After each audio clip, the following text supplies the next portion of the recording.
Preveč se že ponavljamo s temi križanci, sem že kar malo naveličan.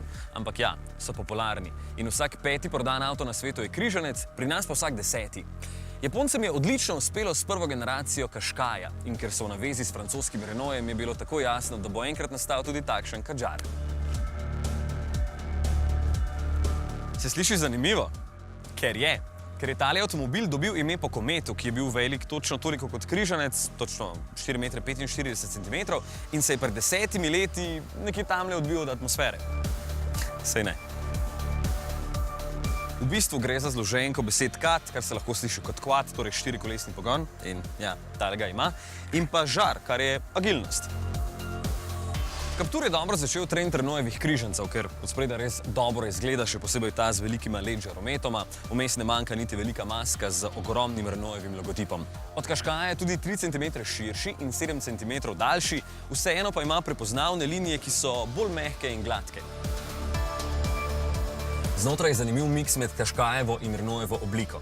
Tule je multimedijski sistem AirLink 2 s 7-palčnim zaslonom na dotik, da lahko temu tukaj spreminjate 4 nastavitve, pa je verjetno najbolj všeč samo meni. Predvsem pa me moti kvaliteta izdelave, kajti tale plastika tukaj obupno škripa in poka. No, tudi cel kup drugih težav ima, pa so nam potem povedali, da so ga na eni predstavitvi pred našim testom surovo obdelali. Verjetno je nekdo mislil, da je ne vem kak hud terenec, pa je to vse skupaj samo še en lep dokaz, da ni. Doma je na cesti, to je jasno. Tudi precej udobno se pelje kljub kar 19-palčnim platiščem, ki jih je za vsako malo slabšo podlago kar škoda. Sicer je tale Kadjar kar 20 cm oddaljen od tal, tako da se ne ustraši vsakega pločnika, kljub temu pa se dokaj suvereno pelje na zaviti cesti. Ni preveč nagibanja, seveda ne mara nenadnih sprememb smeri, ker je le dokaj težek avto, je pa občutek na volanu kar dober. Če želite 4-kolesni pogon, potem je na voljo samo s tem dizelskim motorjem DCI 130. Ja, prav ste ugotovili, 130 konjev ima, oziroma po slovensko 96 kW, prostornino pa 1,6 litra.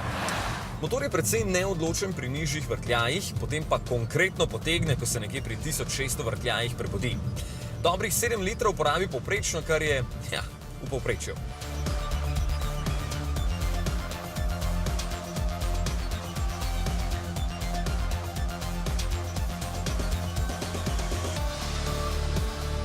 No, verjetno 4-kolesnega pogona ne boste rabili ravno pogosto, zato v samodejnem načinu poganja samo sprednji kolesi, v načinu avto pa lahko do 50% moči prenese tudi na zadnji kolesi.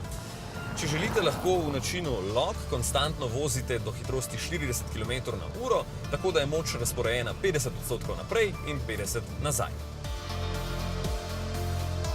To je seveda uporabno, čeprav za pravi teren bi morala biti prestavna razmerja krajša. Kabina je prostorna. V prtljažnik lahko spravite za 472 litrov tovora. Sedeže lahko prevrnete kar z gumboma, potem imate še za 30 litrov dodatnih odlagalnih površin, čeprav vrata ne morete spraviti ta velike plastenke. Nasploh pa je počutje prijetno. In kako ne bi bilo za 31 580 evrov, kar je 12 tisočakov več, kot stane vstopni model. No, je pa 720 evrov cenejši od Qashqaia. Ja, če ga primerjam s tistim narodnim Koleosom, ki bi lahko bil Kadžarjev prednik, kakšna razlika.